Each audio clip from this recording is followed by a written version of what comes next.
Hey and welcome to the Leftovers channel. Today we are talking about something I've reviewed a bunch of in the past, and that is my Mighty Max collection.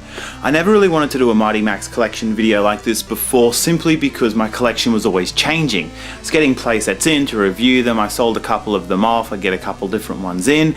Well, now my collection's I'm pretty happy with it. I can't think of many more Mighty Max play sets I really want to get my hands on, so I thought I would show you guys how it looks at the moment, which ones I decided to hold on to, which ones have been like my personal favorites, and just a couple of different play sets that the Mighty Max toy line have released.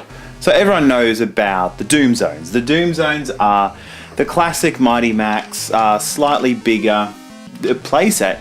And look, I have reviewed a bunch of Doom Zones.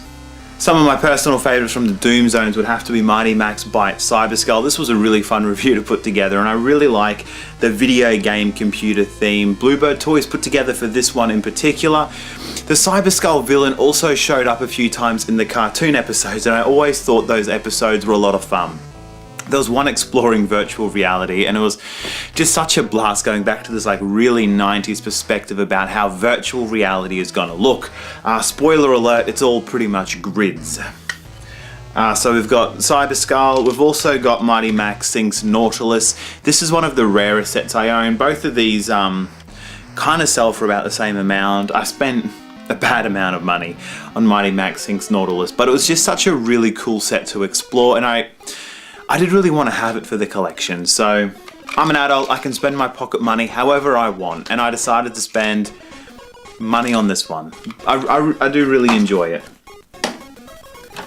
But both of those sets I picked up after, I started collecting Mighty Max figures. I never had them as kids. It was really just through the research that I saw that they were really cool play sets at all. One play set I did have as a kid though was this one, Mighty Max Grips the Hand. It's a really cool zombie themed playset. I don't think the Mighty Max line explored the zombie playsets enough, so having this one was really cool. I remember being a kid and shoving it under my jumper and pretending it was like an actual zombie hand that I tried to touch people with. Just really good memories about this particular set, and there's some really cool like features to it, the way the knuckles open up and reveal their own like little grave site. Again, really enjoy reviewing the Doom Zones. There's a lot of them to check out, but those are some of my like personal highlights. We've also got the Mighty Max Horror Heads. Now these were the smaller, just the really smaller sets. They usually came with an enemy or two, a Mighty Max figure, and I always found that these complemented the Doom Zones really well. That's something I really enjoyed about them. Some of my favorites would have to be like Sea Squirm here. You know what, it's really hard to pick a favorite horror head just because they are so small, and each one has such a really strong theme to it. An absolute standout in my personal opinion was Mighty Max Survives Corpus. This one just set the bar for the horror heads that the Mighty Max line had. It's got a really interesting way it opens up. It's got some really cool enemy figures, and I really like the details in the background here. You get like an underground cavern with a gravesite, and it's a really cool horror head, well worth checking out. The horror heads, again, they're really cool, but they're a lot smaller. As a kid, they were so much easier to convince your parents that if you really wanted to have a toy, let me have one of the horror heads, mum. My pocket money will cover it. We always had a couple of Doom Zones, we always had a couple of horror heads as kids. We're always pretty spoiled as kids, especially when it came to stuff like the Mighty Max playsets. I remember having a bunch of them, and they've been really cool to go back and explore, how I felt about them as a kid and relive some of those memories, and they're incredibly nostalgic for me, and I've had a really good time reviewing them. Some sets that have surprised me, or perhaps even my audience, are these Battle Warriors, or they've been called Battle Max. Battle Max or Battle Warriors, depending on region, I guess. But they are essentially, you get an action figure that turns into a playset. It's a really cool idea. I really like, in particular, I've got Strikes Fang, which is a snake / Egyptian themed one, and Mighty Max Melts the Lava Beast, which is it's a big lava robot monster. Both really cool, really like the colors and just the way they've detailed these play sets. I've also reviewed in the past Mighty Max Shuts Down Cybot. Mighty Max shuts down Cybot. It was, again, another Cyber Skull themed action figure battle warrior playset. It was a really cool playset, but I was missing a missile. Some of the pieces were a bit loose. Again, it's quite hard to get your hands on that one in particular, but I reviewed it as best I could at the time, and I thought I'll sell it on just to pick up some other Mighty Max stuff. This is before I had Sync's Nautilus, which is one I definitely plan on keeping now that I've got it.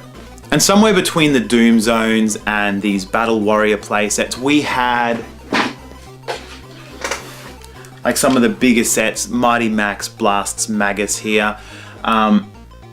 It's essentially like a really big action figure that turns into a playset, just like the Battle Warriors, but it's so much bigger. It's so much bigger and there's so much stuff here. It's a deluxe playset.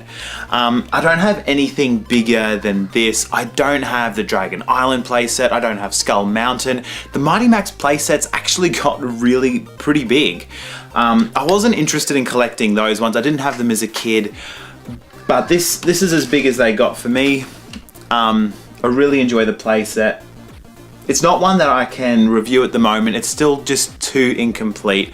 I'm missing a platform for Lava Lord to stand on, and I'm also missing the missile launcher. So this guy's got missiles that sit as his eye sockets. I have those two missiles, but I'm missing the missile launcher that goes in his back.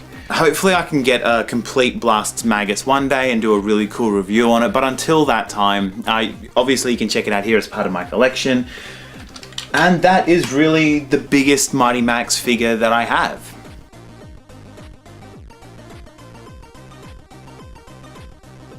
And while we're talking about size, I've also got these two little guys here. These are the Mighty Max Dreadheads. Essentially, they're just a monster head that has been shrunk down. There's a little platform in there for Mighty Max to sit. So each one of these would have come with a Mighty Max figure inside. I guess a hook on the back so you can hang it off a bag, or for me, my games rack. I'm pretty sure there was about 10 or 8 different Dreadheads. 2's plenty for me.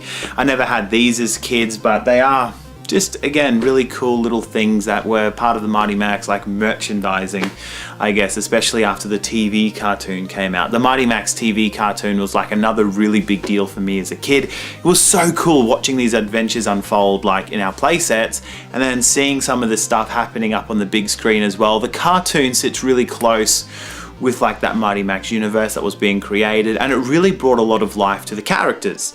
So when I've been reviewing my Mighty Max playsets, I really try hard to incorporate an element from the TV cartoons, talking about, you know, how they treated that TV episode, if it inspired a TV episode, or if the Doom Zone itself or the playset was actually inspired from a TV episode that was being created. So it's a really interesting line. Really enjoyed talking about it. I hope you've enjoyed checking out my collection.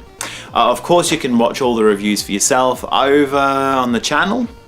Or why not check out the Mighty Max reviews over on the Leftover Culture Review website. I've tried to include more images from the playsets themselves, as well as the comics that were included on the back of the card. So thank you so much for sitting through my Mighty Max collection video. All the best, and I'll catch you next time for more Leftover Culture. Cheers.